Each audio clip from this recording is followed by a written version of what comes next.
Hello guys! Samahan ninyo akong gumala today. Pupunta tayo sa My Fertility Festival or Tagata Honen Matsuri kung tawagin sa Japanese. So almost 5 hours ang biyahe namin papunta dito sa Aichi mula sa Yokosuka. Pagdating namin sa location is marami ng food stall ang naka-open. Dito sari-saring paninda or mga pagkain na makikita nyo. Merong cotton candy, yakisoba, candies, at kung ano-ano pang may shape na alam nyo na. So every March 15, ginaganap ang Tagata Honen Matsuri. Dito yan makikita sa Komaki City, Aichi Prefecture. Ang pangalan ng shrine is Tagata Jinja Shrine. This festival celebrates a bountiful harvest, universal development, and fertility. Men carry a portable shrine on their shoulders to different stops before arriving at the shrine. Here with people of all ages participating. Enjoy the sake, music, and the unique atmosphere of the festival. According, yun na nga yun. So, naglakad-lakad pa ako at nagtingin-tingin kung ano pa mga pwedeng makain at mabili dito sa lugar ng Jinja Shrine. Colorful ang mga bananas nila at ang mga candies. So ayan, kahit mga bata talaga naman na inganyo na bumili. Sa mga oras na to is hindi pa ganun kadami yung tao. Kaya naman makikita mo pa at makakalakad-lakad ka pa na hindi pa masyadong crowded. Sakto lang yung pagdating namin dito kasi nga hindi pa naman nag-uumpisa ang ceremony na gagawin sa kabilang shrine dun sa may bandang bundok.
Si Spider-Man nandito.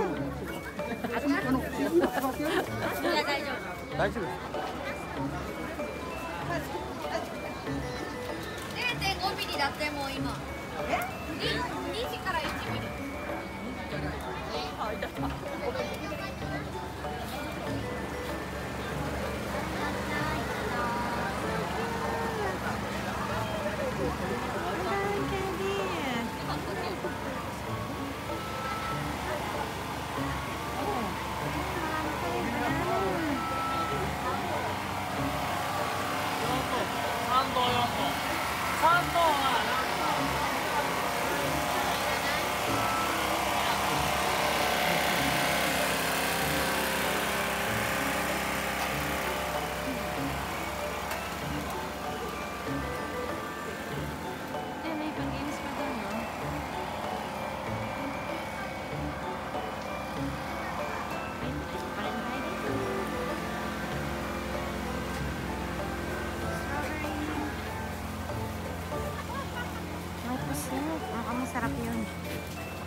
Sa mga labas ng shrine, makakakita kayo ng mga emo board kung saan pwede nyo isulat ang inyong mga prayer. Yan yung tinuturo ko. Mahaba ang pila nito dahil maraming gusto mag-pray para sa kanilang, alam niyo na, family, relative, and friends. At syempre, ang pinunta nila dito is yung magkaroon sila ng anak. Yun ang unang-unang prayers nila. After mo maghagis ng coin is magbabaw ka ng twice at saka magkaklap ng twice and then say your prayer. Nakipila na rin ako dito sa kanilang wishing something. I don't know kung anong tawag dito. Pero yun nga, lalagay ka ng coin na maghihimas-himas and then pray na magkaroon ka ng babies. Kahit yung mga ilang racks dito nakakorting, alam na, ayan, ganyan. O diba, ang dami, nagkalat yan dito. At sa paglalakad ko nga, ay may narinig ako medyo may kaingayan. Ayun pala may pinagkakaguluhan. Eto, si kuya, o nakahubad. So, ayan, tinakpa ko na lang ng flowers ang kanyang harap kasi fake lang naman po yun. Pero syempre, kita yung kanyang dibdib. At balik na po tayo sa pagkain. Ako'y ginutom na sa paglalakad. Ito nga, bumalik ako dito sa waffle na to. Yung may palaman na hotdog tsaka cheese. Dalawang binili ko. O diba, gutom. At hindi rin ako magpapahuli sa mga bumili ng banana. Ayan, bumili na rin ako ng akin. Siyempre, kakainin ko yung unang-una. Pinili ko talaga yung pinakamalaki. O, diba? Marshmallow nga pala yun. Nasa baba niya. At mga chocolate. May sprinkle pa. Ay! Bigla ako nakasalubong ito. Diyos ko, ang laki ng ulo. Para siya naka-helmet. Pink na pink pa. At ayan, nililipat po nila ang kanilang mga cart. Pupunta doon sa kabilang shrine. Dahil mag-i-start na ng 1 PM ang ceremony. At pagtapos nun, ilalakad po nila yung malaking something, alam niyo na yun. Ipaparada nila yon at mag-i-stop-stop sa kung saan-saan. At habang nagpaparada yon, magbibigay sila ng mga sake doon sa mga nagbubuha. Dadalhin nila dito yan sa shrine na yan.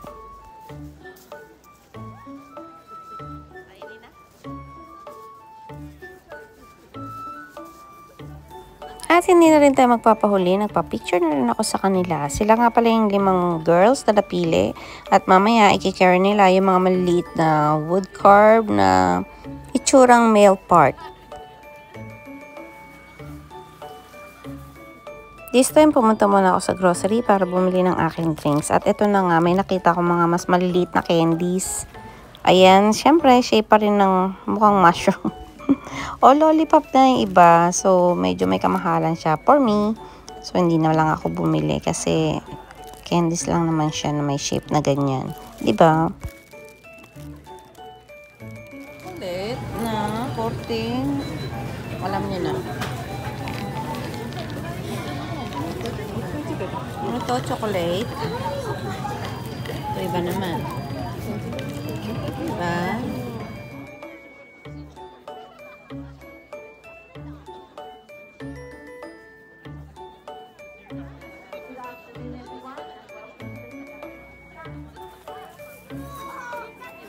Ko, magiging 10 cents na lang.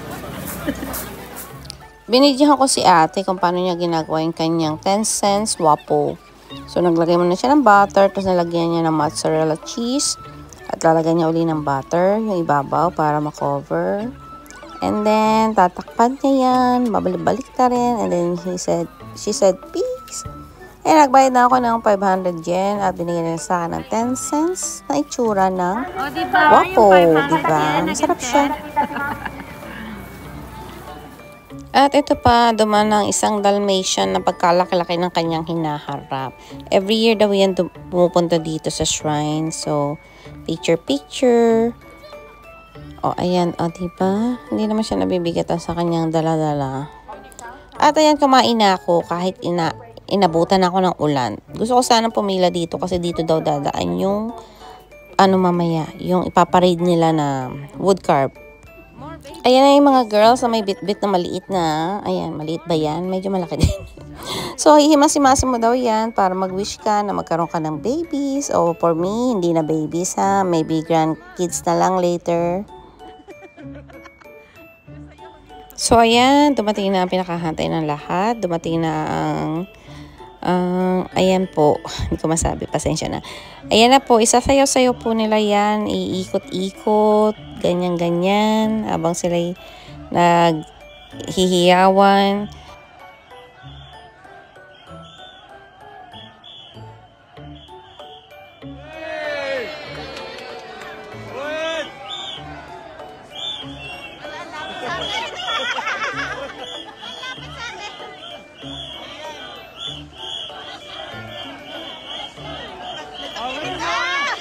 Sa time na yan, tumatagalid na at hindi na pantay ang pagbubuhat nila kasi mga pagod na rin sila dahil sa layo nung nilakad.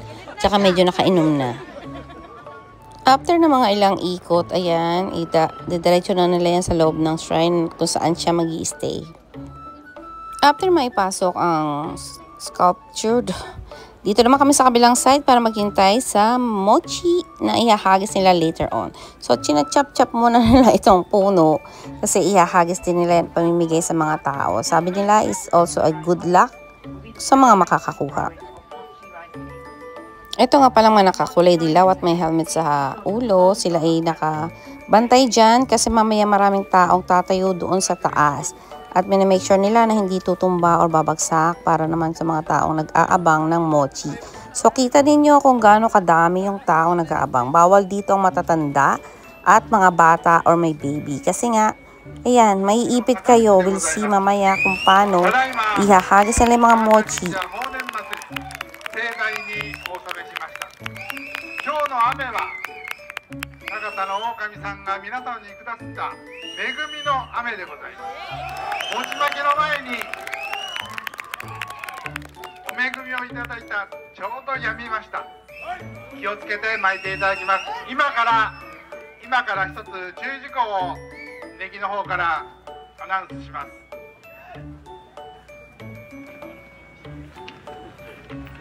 At ito na nga, nag-start na ang paghagis ng mochi, okay? Paalam ko lang sa inyo, itong mochi na to ay hindi malambot, okay?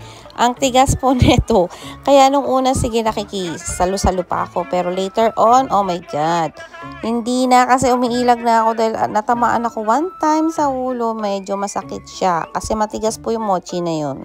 Pahinto-hinto rin ang paghagis nila para hindi magkagulo at magkaipitan ang mga tao. Kasi nga naman, pag kinontinuous nila yon, yung iba kasi natutumba na dahil nagtutulakan sila sa pagsalo. Ayan, nag-continuous na uli at sige lang ako, video na lang dahil ayoko na makisalo. Ang hirap dahil yung iba, mababangga ka lalo na pag lumingon. Ayan, tulad niyan, napalingon ako sa baba. Natulak na ako, o diba? Pero yun nga, ini-stop nila pag nakikita nilang nagkakagulo na at may mga naiipit. O ayan, nakiagaw na rin ako nitong tahon na to na meron pang lucky. Sabi nila, lucky daw yan. Hindi siya papel, sa siyang tela na may polka dots. At humabol pa ako ng yakisoba bago ako sumakay ng aming bus. Kaya naman bili muna tayo para may kakainin tayo habang nasa bus at naghahantay pa uwi. At dito na po nagtatapos ang ating journey. Salamat sa inyong pagsama sa akin sa Fertility Festival. Thank you!